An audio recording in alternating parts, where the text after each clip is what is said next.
McDonald's has tried a lot of different stuff over the decades. Some were genius, some were a disaster, but only a few discontinued menu items deserve a second chance. It's hard to figure out why some fast food menu items even exist at all. Take McDonald's Fish McBites, for example, an ill-fated attempt to recreate the world-altering success of the Chicken McNugget, but with fried fish. It's a specialty item that only sells particularly well during Lent, when Catholics skip meat in favor of fish on Fridays. So McDonald's didn't really need to create a spin-off. In February 2013, around the time of the 50th anniversary of the Filet-O-Fish, and just before Lent, McDonald's introduced Fish McBites, responding to research that parents wanted more fish options in kids' meals. Made of the same Alaskan pollock as the Filet-O-Fish, the McBites were more convenient than a fish sandwich, but not that much more convenient than, say, going home and heating up some fish sticks, because that's what this item really was, just gussied up with some dipping sauce. Maybe McDonald's was responding to the perceived demand for healthier options on its menu, or perhaps the chain wanted to pull in a demographic that didn't usually hit up a burger joint for lunch. Whatever the case, McSalad Shakers were a poorly and cynically devised item that made buyers perform the food construction themselves and tried to pass that off like it was fun. Introduced in 3 varieties in the early 2000s, a McSalad Shaker kit consisted of a domed clear plastic milkshake cup that was filled with flavorless green lettuce mix along with toppings. The Chicken Caesar McSalad came with sliced chicken and shredded cheese, while the Garden McSalad included a cheese blend, tomatoes, green onions, and a chopped boiled egg. The dressing packet, gloopy, mass-produced, overly sweet, and ironically, not particularly healthy stuff, came separately. And here's where the fun part came in. Eaters squirted dressing into their McSalad Shaker cup, put the lid on, and then agitated it wildly to spread the dressing. And then they got to eat an extremely mediocre salad out of a cup. Yum!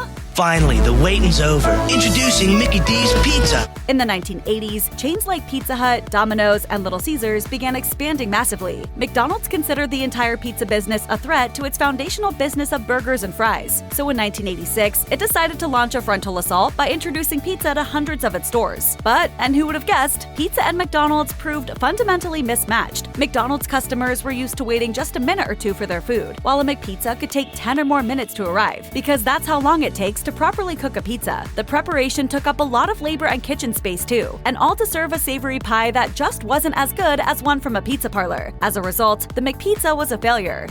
In 2006, McDonald's decided to think outside the bun by unveiling its first snack wrap. Priced at just over $1, the snack wrap felt like something thrown together by a hungry latchkey kid or college student. It was a small flour tortilla wrapped around a chicken strip with some shredded cheddar cheese and ranch dressing. Within a year, the line of snack wraps expanded to include multiple styles and flavors. But a decade later, McDonald's began phasing them out, and they were gone by 2019. Why? The steam cooking of tortillas added so much time to the prep process that it backed up drive-through lines, which subsequently hurt revenues. Despite popular online petitions, the snack wrap remains out of American McDonald's.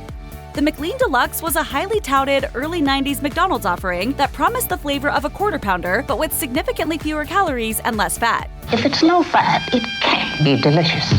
Not so. Alongside lettuce and tomato on a bun, the star of the McLean was a beef patty, which McDonald's claimed was 91% fat-free. With 10 grams of fat, about a third of what a quarter pounder with cheese packs, McDonald's literally filled in the holes where the fat had been removed with water and a seaweed derivative that binds meat together. The sandwich didn't taste like seaweed mixed with beef, but it did lack the smooth mouthfeel of a regular McDonald's burger, which might be why it never caught on. In 1988, McDonald's tried to get just a little bit fancy, introducing the short-lived Cheddar Melt. Instead of a plain white bun, McDonald's used a wheat bun, exotic for fast food in the late 80s. Out went the slice of processed American cheese, and in came a hefty spoonful of creamy, gooey cheese sauce. And for a little kick, there were some onions too. Not diced raw ones like they usually use, but grilled caramelized ones. All those little changes added up to a cheeseburger that felt more elevated than standard McDonald's grub, or even the diner-style melts that inspired the Cheddar Melt. It was a flavorful, mildly provocative spin on the regular McDonald's menu, but one step too far into the unknown to prove successful for the company in the 80s.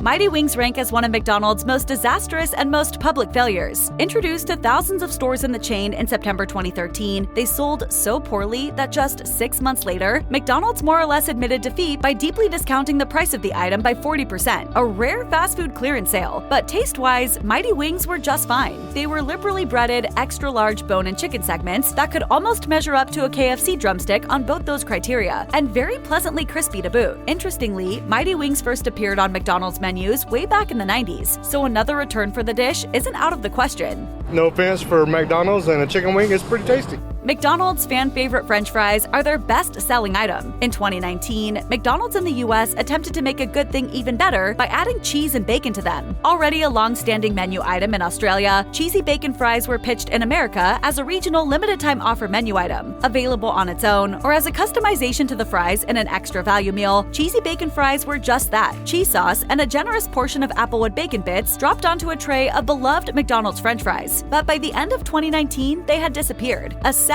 end for a decadent treat gone too soon. McDonald's tried to capture the Cinnabon magic in 2007 with the debut of Cinnamon Melts, a dense, sugary monument of sweetness served as part of the chain's breakfast and dessert menus. At a tough-to-beat, ultra-low initial price point of $1.59, the Cinnamon Melts were like 4 frosting-drenched cinnamon rolls in one. The Cinnamon Melts remained a steadfast entry on the all-day McDonald's menu for nearly a decade, until the chain abruptly and without a stated reason decided to stop selling them in 2016. They announced on social media, "Our Cinnamon Melts are sorely missed, but we're sure you'll find a new breakfast suite with the new desserts coming soon." The death of Cinnamon Melts has inspired multiple online petitions that have unsuccessfully insisted on the reinstatement of the concoction. Nearly a decade after Cinnamon Melts went away, a return seems more and more unlikely. One of the most established characters in the classic McDonaldland troupe of advertising mascots, Grimace was a friendly purple thing that was supposedly the living embodiment of a taste bud. In a nostalgia-based marketing move in June 2023, McDonald's celebrated the 52nd birthday of Grimace with the Grimace birthday meal. It came with either a Big Mac or 10 chicken McNuggets, fries, and a Grimace birthday shake. Inspired by Grimace's iconic color and sweetness, the drinkable dessert consisted of vanilla soft-serve ice cream blended with a blueberry-flavored syrup. That simple recipe resulted in a tasty berry and cream flavored but very odd-looking shake that was nevertheless a massive hit. Bolstered by the virality of Grimace shake-based videos on TikTok, the shake disappeared from McDonald's as scheduled in July 2023, but returned in 2024. Despite the item's popularity, though, it only reappeared in some international markets, and not in the United States. The Big and Tasty is one of the simplest and most evocative names in McDonald's food history. As promised, the late 90s era McDonald's sandwich was indeed both large and flavorful. It was also a tactical move, designed to resemble and compete with Burger King's forever popular Whopper. It consisted of a hefty portion of peppery beef, plus lettuce, tomato, cheese, pickles, ketchup, and plenty of mayonnaise. Observe the earth-shaking 99-cent Big and Tasty burger. Nor was the Big and Tasty shy about the condiments, all of which converged to create a memorably delicious and sizable sandwich that felt like a true bargain when McDonald's would throw it onto its dollar menu. By 2011, the novelty had faded, however, and McDonald's discontinued the Big and Tasty despite petitioners begging to get it back. It's entirely possible that McDonald's was ahead of its time with the Arch Deluxe, and that the problem wasn't the sandwich, but a world that wasn't ready for deluxe, high-end specialty burgers from a fast food restaurant. In 1996, years before the likes of Hardee's and Carl's Jr.'s $6 burger, McDonald's introduced the large and premium Arch Deluxe, consisting of a well-seasoned patty on a bun and topped with lettuce, cheese, tomato, and ketchup, as well as more novel ingredients like a disc of bacon, sliced onions, and a big dollop of a peppery mayonnaise-based sauce. It was tangy, resulted in a complex mouthfeel, and didn't taste like anything else on the McDonald's menu. The company prepared the world for that reaction with a $200 million marketing campaign, nicknaming it the burger with the grown-up taste. The result? A complete flop, as people in 1996 just didn't want to go to McDonald's for something fancy that would challenge their palate. I'm in the zone. McDonald's introduced Chicken McNuggets in 1983 and completely changed the game on how chicken is processed and consumed in both fast food and frozen food sectors. The McNugget remained the industry standard in chicken until 2019, when a spicy chicken sandwich craze started by Popeyes prompted fast food titans to step up their foul game. McDonald's played along, introducing the spicy Chicken McNuggets in September 2020 for a limited time, then bringing them back for another short period in February 2021. The upgrade was simple but effective. The spicy Chicken McNuggets are breaded in the same tempura batter as their milder predecessor, but with cayenne and chili pepper added to the mix, and served alongside a kicking mighty hot sauce. Somehow, McDonald's took something both near perfect and beloved, the McNugget, and made it new again, and also wonderful. Here's hoping McDonald's makes these fiery gems a permanent menu item, and soon.